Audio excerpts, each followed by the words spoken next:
It's Monday evening, and babes, the vodka crayons are back on deck. Cheers. Cheers! Oh, I absolutely need this tonight.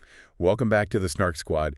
We are wishing all of you listening an amazing evening or morning or afternoon, like whenever you are listening to this mess. Whenever you need to disassociate from reality, we are here for you. Literally. Yeah. And babes, we are so ready to spiral tonight. My notes app is honestly a war zone right now.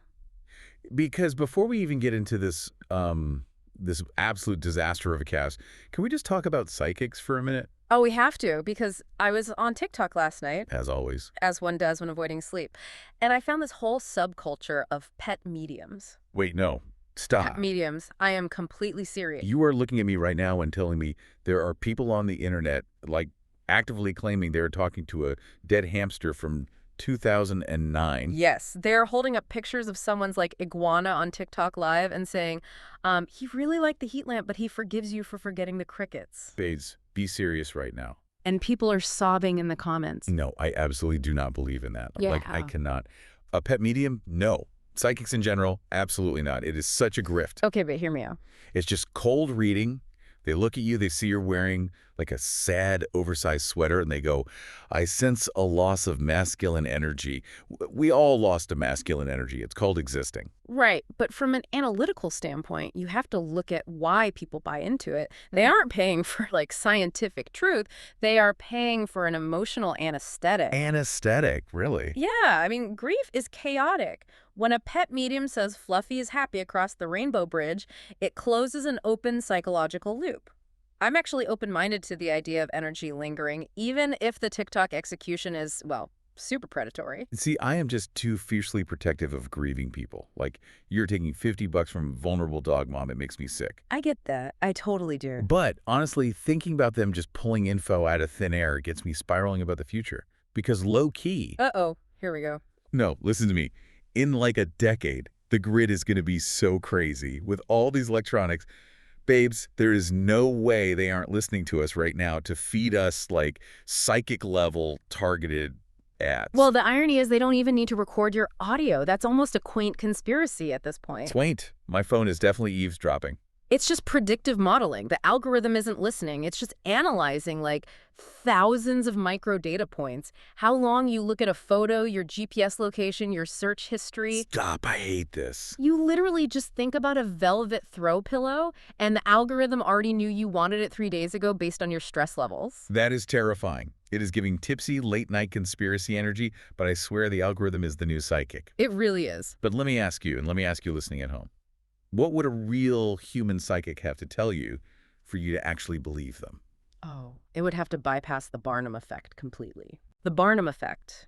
When people think generic descriptions are about them, it would have to be like hyper-specific and impossible to guess. Something slightly terrifying. Yes, exactly. Like on your 9th birthday, you hid a blue plastic dinosaur in the air vent because you were mad at your sister and you never told anyone. Oh my God, yes. Or like, you secretly judge your best friend's taste in men, but only admit it out loud to your shower head on Tuesdays. Exactly. It has to be a deeply humiliating truth. If a psychic could pull the exact meal I ate in my car by myself after a terrible day in 2018, take my wallet. Take all the money.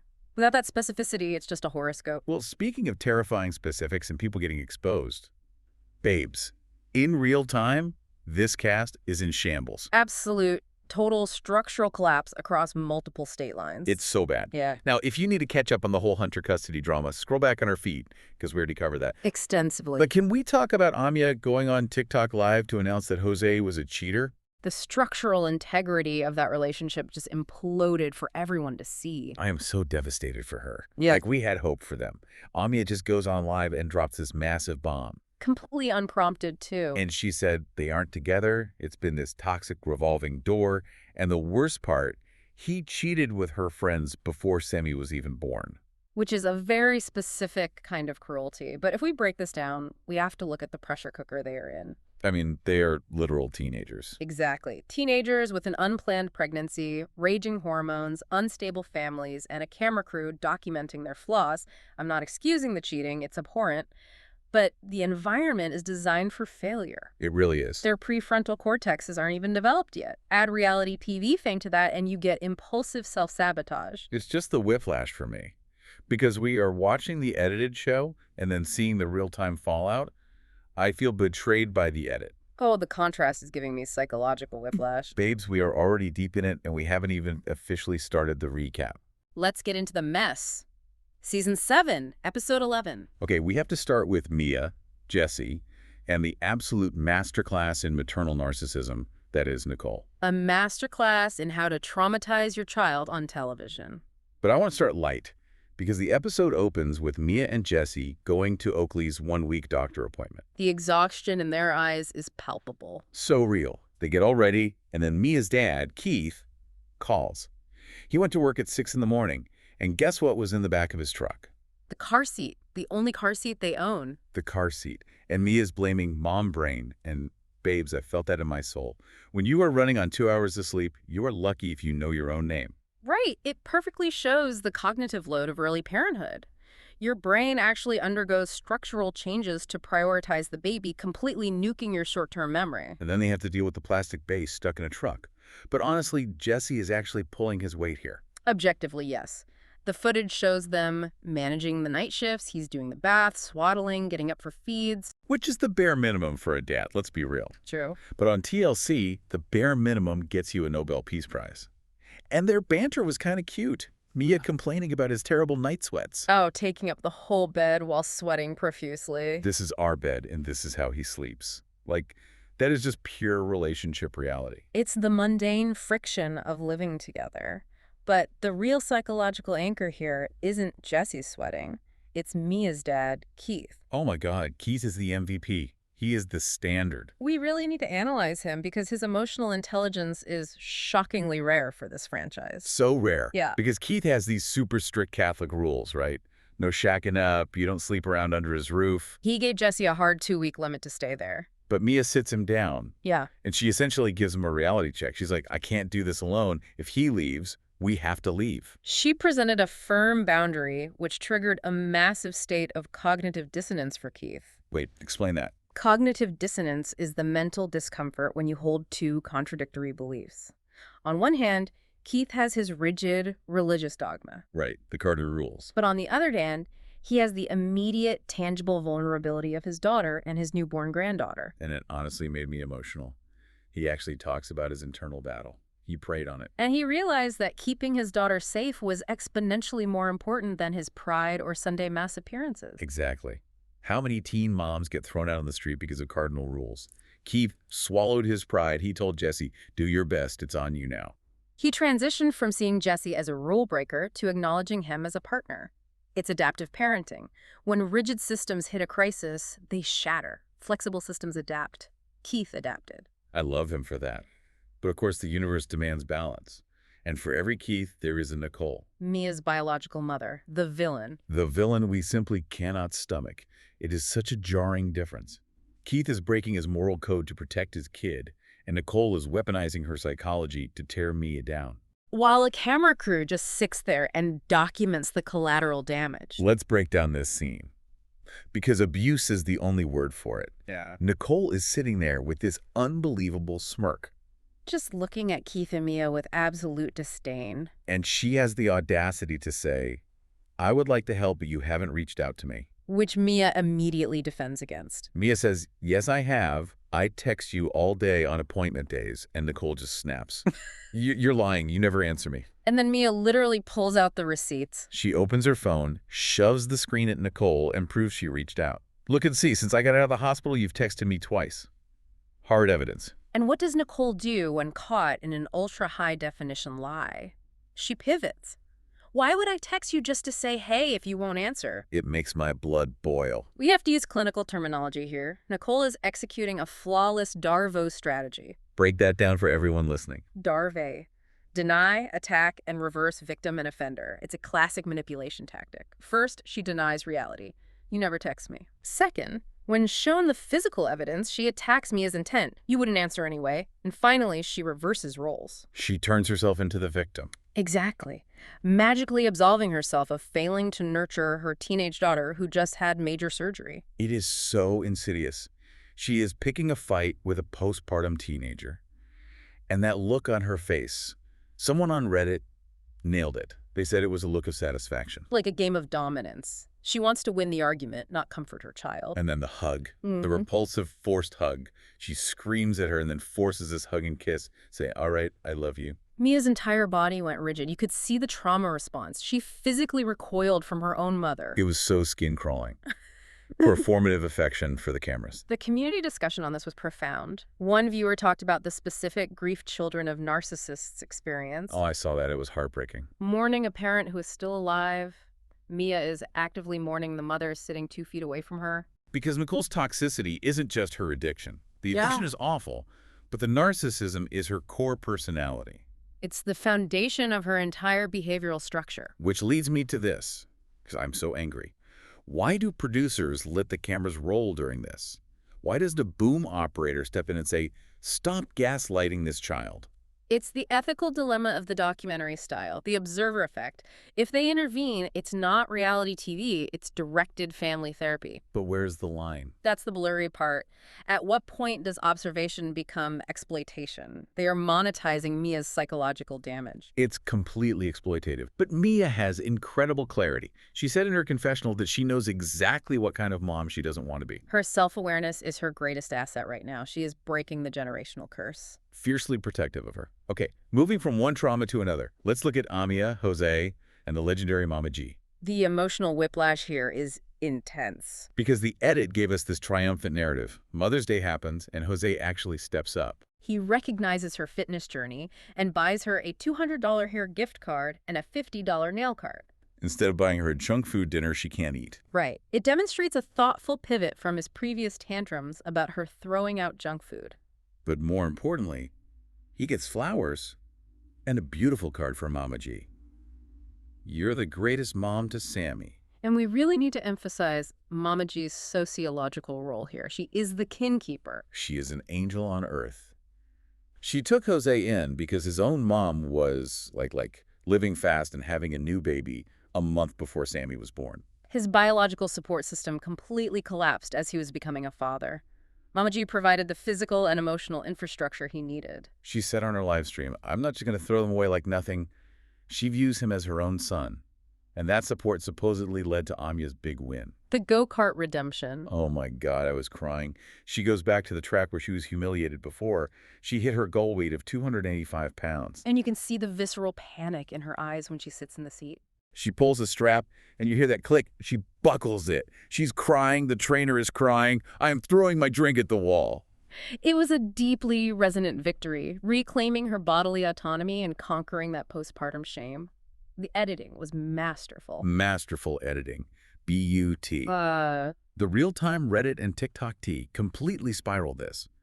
While we were watching Jose buy gift cards, they are having toxic screaming matches off camera. And the cheating. The cheating. Before Sammy was born, with her friends. This is what viewer communities call the Ethan edit. The TLC special. Exactly. Meticulously crafting a redemption arc for a highly toxic male partner by highlighting token gestures and completely cutting out the systemic betrayals. It manipulates her empathy.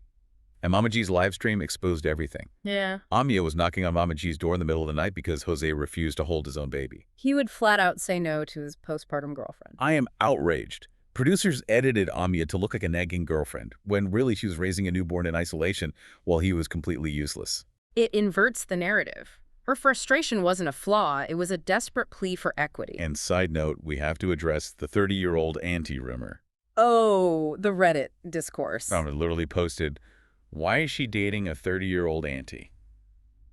Let's clear this up. Amya is 18. Her new girlfriend is age-appropriate.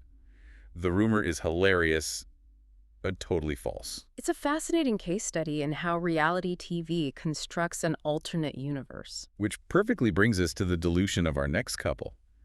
Bryce, Isabella, and a family that is straight out of the hills have eyes. The logic in this segment just deteriorates completely. Let's start with the birth certificate. It was pure strategic brilliance. She names the baby Hazley Natasha Skystone. Leaves Bryce totally off of it. You can't put someone on the birth certificate that's not here. I express pure joy. He doesn't deserve to be on it. Analytically, it was the only leverage she had. He was physically and emotionally absent, and his family was overtly hostile. Controlling the documentation gave her legal armor. And Bryce's family perfectly validated her doing that. They are the absolute worst. Let's look at the grandfather. Bryce is whining. And this grown man looks at the camera and calls Isabella's family the Hills Have Eyes people. Yeah. The sheer audacity. It is staggering psychological projection. Calling the family of your great-grandchild mutant cannibals because they enforced boundaries after your grandson abandoned his pregnant girlfriend, it's profound dehumanization. And the advice he gives Bryce. Suck it up. They are doing this to you. Reinforcing a perpetual victim mentality. They coddle him so much. They act like Isabella is a monster hoarding a child, completely ignoring that Bryce didn't even reach out when she was being induced. But then we get the whiplash. The most inexplicable reconciliation in reality TV history. 48 hours later, they are moving in together. The chronological timeline is completely baffling. From he is dead to me to holding hands on the interview couch. Bryce's dad is like, oh, he got a job to pay child support and signed a lease. And Isabella claims she likes men who provide and hates mama's boys and crybabies. The irony is deafening. Bryce is the empirical prototype of a mama's boy and a crybaby. I was screaming over the irony. And renting an apartment and paying court-ordered child support is the absolute bare minimum. It doesn't make him a superhero. It doesn't erase 9 months of abandonment. I firmly believe Isabella was brainwashed, manipulated by him doing the bare minimum. I will take the analytical counterpoint here. I don't think she was brainwashed. I think she experienced profound decision fatigue. You really think so? Look at her reality. Fighting a legal paternity battle, dealing with his hostile family, the isolating grind of teen motherhood, it takes massive energy reserves she doesn't have. Okay, that's fair.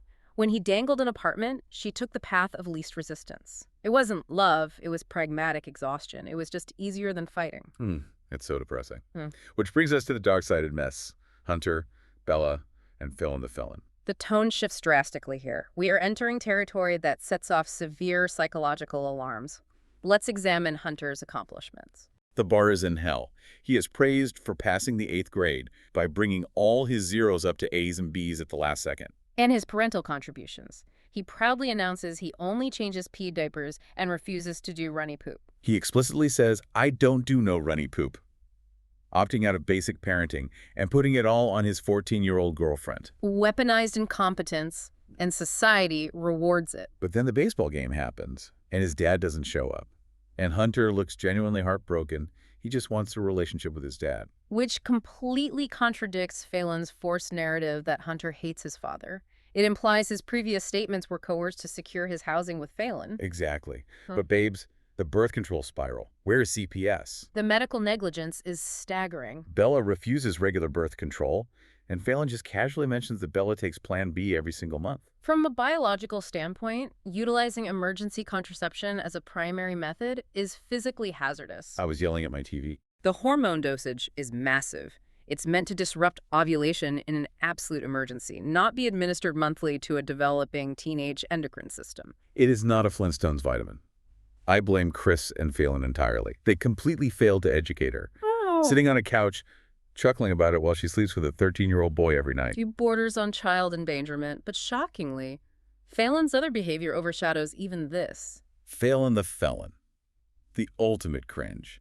She is deeply, deeply unsettling. The boundary violations are systemic. When Chris suggests Hunter should go live somewhere else, Phelan physically, viscerally shuts it down. She immediately says no. She'd rather Bella leave than lose access to Hunter. In the texts, She casually reveals Hunter texts her individually about pregnancy scares by passing his own girlfriend. and the giggling. Hunter leaves the hospital in his little boots, and Phelan is giggling like a schoolgirl. It's not a motherly laugh. It's a crush. And the body language observation from Reddit was brilliant. Yes, limbic synchrony. Mirroring. Bella and Chris mirror each other, restricted affect, crossed arms, heads tilted left, defensive. But Phelan and Hunter mirror each other. Big smiles, open posture, heads tilted right. Subconsciously reflecting each other. Mirroring builds rapport, but in predatory dynamics, it manufactures a false sense of intimacy. It gave me full-body chills. She maps perfectly onto the profile of a female teacher rapist. She wants male attention and is getting it from a legally trapped little boy. She is isolating him from his father and creating a secret world between adult and child. It's grooming. I agree with Reddit. Years from now, there will be a true crime doc called Surviving Phelan. It is a sobering reality check on what we consume, which means we really need to transition into our segments to synthesize this chaos. Yes, let's do it. Segment 1. Caught in 4K. Moments that undeniably expose someone completely. I'll go first. My pick is Nicole's fake "you never answer me" text claim. Instantly disproven. Immediately disproven by Mia's phone screen. Hot. In 4K using Darvo. Excellent. My pick is Bella casually dropping her monthly Plan B usage. It didn't just expose her lack of education, it completely exposed Phelan and Chris's foundational failure as parents. Expose them entirely. And my final pick is Phelan giggling at Hunter's boots. Exposed as the ultimate creep. Segment 2. Make it make sense. Breaking down an illogical situation and arguing it out. The topic. Isabella getting back with Bryce. I am emotionally arguing she was brainwashed and love-bombed. He did the bare minimum with the apartment, and she was manipulated into thinking he was her savior. And I will argue that she is just young, exhausted, and took the path of least resistance because a legal paternity battle was too much cognitive load. I still think he's evil. Okay, segment 3. Pick a side. Right now, no neutrality. The conflict. Keith's Catholic rules versus supporting the teen parents. We are both aggressively taking Keith's side specifically for breaking his own rules. Yes. True parenting means throwing out your rigid pride so your child isn't homeless. He is the standard. He won the conflict by having the emotional intelligence to lose the argument. Period. Okay, final segment. The domino effect. How one messy action spirals into bigger drama. Domino 1. Bella's Plan B strategy. The domino effect is a guaranteed pregnancy before her junior year of high school. The statistical gamble will fail. Domino 2. Phelan's obsessive texting with Hunter. The real-world domino is Hunter's dad taking that exact behavior to a judge and winning emergency custody. The overreach triggered the legal consequence. And my final domino. Nicole's forced, skin-crawling hug. Oh, absolutely. The domino effect is Mia eventually going full no contact to protect Oakley from the cycle of narcissism. That hug was the beginning of the end. It has to be. Wow. Babes, thank you so much for hanging out and spiraling with us. The engagement truly validates the madness. Remind your friends to listen, share this with a reality TV junkie, and drop a rating and review. Please do. Because, babes, we started with pet psychics and vodka crayons, and somehow ended up deep in the real-life, unhinged chaos of TLC. As we always do. But a final provocative thought to leave you with. Yes, hit him with it. Reality TV edits are designed to entertain us. But when we look at parents like Phelan and Nicole, are we just passively consuming actual generational trauma disguised as Wednesday night entertainment? Think about that next time a producer refuses to step in. That is heavy, but so true. Stay curious, stay chaotic, and we will see you on the Snark side.